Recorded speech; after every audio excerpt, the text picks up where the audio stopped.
agradecer a oportunidade para expor aquilo que eu penso, aquilo que eu acho, aquilo que eu percebo. E meu desafio começou a partir do momento que eu fui convidado, né? Um formato que eu deveria falar sem o recurso visual. Então, começou aí o grande desafio. E ouvindo vocês falarem, né, os que me antecederam, gostaria de parabenizar o professor Hugo, parabéns, brilhante seu trabalho. Eu vou repensando, né, e modifiquei drasticamente tudo aquilo que eu ia falar. Essa é a primeira manifestação que eu estou vivo, ok? Eu mudo o tempo inteiro. Agora, eu mudo o tempo inteiro, né? Na verdade, eu vou armazenando informações, porque ter conhecimento é a capacidade de conectar duas ideias, né? E criar uma nova. Isso é conhecimento. Então, o que eu vou falar? Eu fiquei me questionando como é que eu vou contextualizar aquilo que eu tenho para falar. Então, a primeira discussão sobre o eu gostaria de fazer uma abordagem química e física do eu. Okay? Então, quem é o Ricardo? Eu sou 80% água e sou 20% massa. Se alguém discordar, por favor, manifeste-se. Okay? Então, isso que nós aprendemos. Eu sou água e massa. E aí a primeira constatação interessante. O homem discutindo a água, né? Interessante. Ele esquece que ele é água. 80% dele é água. Okay? E ele está discutindo recursos, né? Os recursos hídricos da Terra, quando ele é água. Então, ele ainda assim não consegue se contextualizar num contexto muito mais fechado, vamos dizer assim, do que ele imagina. Ele se acha a água diferente, ele não se acha a água. Então, esse é um problema. Bem, se eu sou água e eu sou massa, eu posso dizer então que eu sou átomo. Porque se eu sou água, eu sou H2O, eu sou hidrogênio e oxigênio. E se eu sou massa, eu sou carbono, né? Eu sou cálcio, eu sou sódio, eu sou enxofre, contaminação por mercúrio e por aí vai, né? Então eu posso dizer para vocês que eu sou uma tabela periódica imperfeita. Estou errado? Por favor, me corrija se eu estiver errado. Então eu sou uma tabela periódica imperfeita que armazena informação. Beleza, tranquilo. Mas é muito legal isso, né? E aí outra constatação interessante. Se eu sou uma tabela periódica imperfeita, e eu digo que Deus é perfeito, pode o imperfeito enxergar o que é perfeito? Sem chance. Ok? Sem chance. O imperfeito jamais conseguirá ver o perfeito. Então, e aí outra constatação. Se existe o perfeito, o que se aproxima mais dele seria o Sol, que o dia dos egípcios. Okay? Então, o que se aproximaria, e aí você pode fazer uma conexão entre a existência da Terra e a existência do Sol. Aí você pode fazer as suas devidas conexões. Olha, se eu sou átomo, né? Se eu sou átomo, então eu também sou prótons, nêutrons e elétrons. Se alguém discordar disso, por favor, manifeste. Olha, e aí uma constatação muito interessante da física quântica, né? Que se eu sou elétron, eu existo e não existo. Porque o elétron tem a capacidade de existir ali, desaparecer e aparecer lá do outro lado. Então, eu existo e não existo. Tem hora que eu estou falando aqui para vocês e tem hora que eu não estou aqui. Não pergunte aonde estou.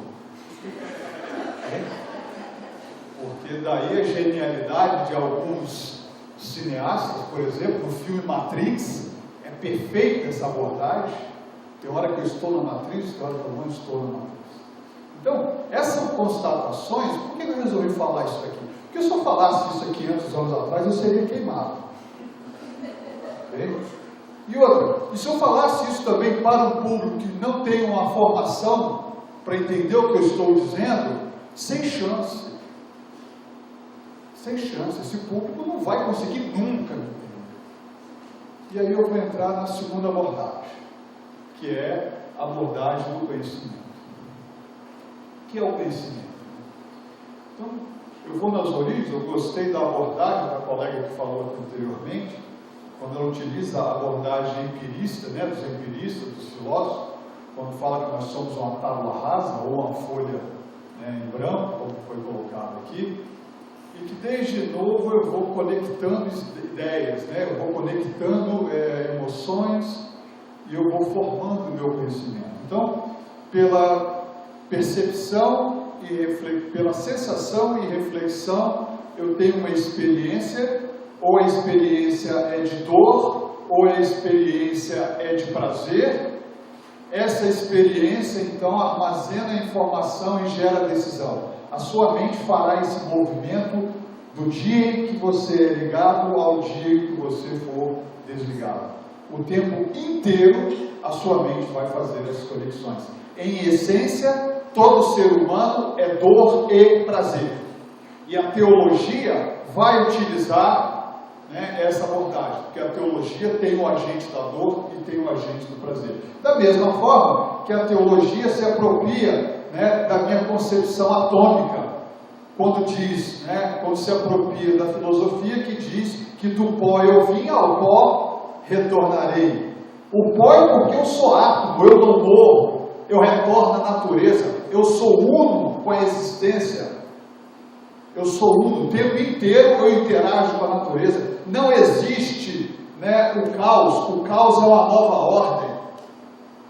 A guerra é necessária, a felicidade é necessária, tudo está em permanente movimento. Eu não posso. E se eu vivesse em harmonia, eu ia ter a produção altíssima e em breve, certamente, eu teria um caos estabelecido, porque iam faltar os recursos naturais. De alguma forma, a ordem deverá ser restabelecida. Mas a parte bacana é que eu não morro. Né? Eu não morro. Eu retorno à minha origem. Eu retorno à terra. Eu retorno à água. Eu retorno ao oxigênio. Eu retorno ao carbono e outras. Né? Esse é um movimento permanente. Então, na minha mente, o conhecimento, né, a primeira porta de entrada será o conhecimento sensitivo. Então, eu conheço o mundo pelo conhecimento sensitivo, pelo tato, o olfato, a audição, né, e modernamente o equilíbrio, porque o equilíbrio te dá informações de local, né, onde eu estou naquele exato momento, conforme, se você já conhece o caminho, você não precisa de visão, de olfato, de nada. O próprio equilíbrio já diz que o digam, né, o pessoal que dorme dentro do ônibus e acorda 2 pontos antes, porque sabe que o ponto está chegando. Né? Então, modernamente, admite o equilíbrio como um dos conhecimentos. Pois bem, em essência, o Ricardo, então, ele é conhecimento sensitivo, ele é conhecimento empírico, que é aquele que a própria existência dele há de proporcionar, ele é conhecimento científico, por tudo que ele estudou, e ele é conhecimento também filosófico e teológico.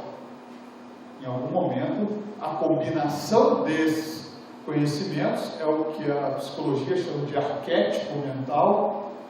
Né? O Ricardo tem o seu arquétipo mental, e cada um aqui tem um arquétipo mental diferente do Ricardo. Em algum ponto teremos o nosso senso comum. E aí as nações são formadas, né, pelo senso comum. Em alguns países as mulheres usam burca, porque o senso comum entende, aquele é o modelo mental, né, daquela população. Então, esse conhecimento ele vai se manifestar, né, de maneiras diferentes em cada povo, em cada nação, em cada tribo, em cada grupo. E, particularmente, eu entendo impossível uma concepção única. Okay? Pois bem, se o conhecimento é isso, e eu poderia ficar falando de conhecimento aí as próximas 5, 6 horas com vocês. Infelizmente, eu só tenho 18 minutos, né? E eu olho para aquele relógio ali, eu já fico tenso, porque já está acabando o tempo. Então, se o conhecimento é esse mix, cada organização tem um mix de conhecimento, né? Se vocês quiserem ler mais sobre isso, é só ir na internet, olhar, eu tenho vários artigos pelo mundo espalhado, né, que falam exatamente sobre isso. Cada organização tem um mix diferente de conhecimento, cada empresa tem um mix de conhecimento diferente. Algumas empresas hoje, se nós pegarmos as 100 maiores de 20 anos atrás, é menos de 15% que estão em evidência hoje, né? O conhecimento vai ficar sucateado, vamos dizer assim, do dia para a noite. Eu diria para vocês que a Apple está fadada a morrer, ok? Porque ela está com a tecnologia que ela não interage, né, com outras tecnologias, ela está com a porta fechada ainda. A IBM tentou isso no passado e morreu, né? Ela é uma empresa morta e a Apple vai morrer se ela não interagir. Eu olho para o meu iPad hoje e eu olho para o Samsung que eu ganhei uma semana atrás, o Android 4.2, e eu falo, o iPad que eu tenho é lixo. É lixo. Nossa, o iPad é lixo. Meu iPad não interage com nada, só se tiver um equipamento Apple.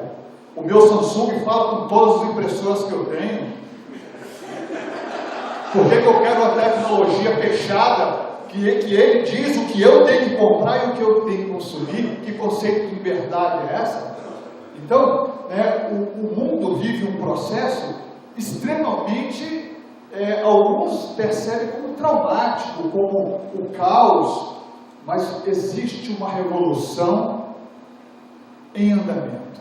Assim como nós tivemos a revolução agrícola, assim como nós tivemos a revolução comercial, assim como nós tivemos a revolução industrial, assim como nós tivemos a revolução da informação, nós estamos na revolução do conhecimento. Muitos brasileiros sabem, por exemplo, que a máquina de James Watt era um brinquedo de Heron de Alexandria, 80 anos depois de Cristo.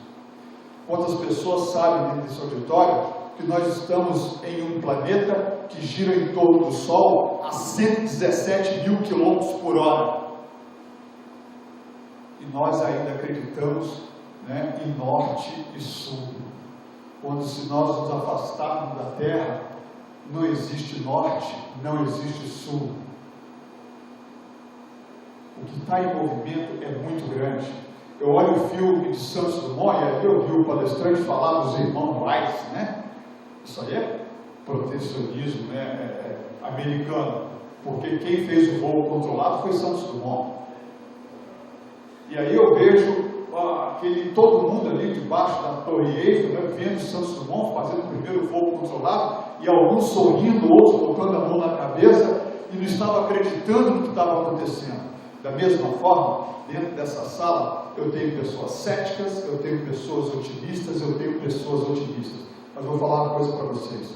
Em 50 anos, o homem dura 200 anos. Você vai comprar célula tronco, igual você entra hoje e entra numa farmácia e compra um remédio para dor de cabeça. Porque se você falasse 50 anos atrás que uma mulher entraria numa farmácia e faria um teste de gravidez, as pessoas ficariam rindo de você. Então você vai, neste exato momento, existem laboratórios com terapia genética fazendo ratos viverem 10 anos. Não se preocupe, o homem vai durar 200 anos. E aí, repensem vocês, o que será uma sociedade com homens de 200 anos? O que será uma economia com homens de 200 anos? O que será, né, todo esse contexto que nós discutimos aqui com pessoas vivendo 200 anos? É isso aí que eu queria deixar para vocês. Obrigado.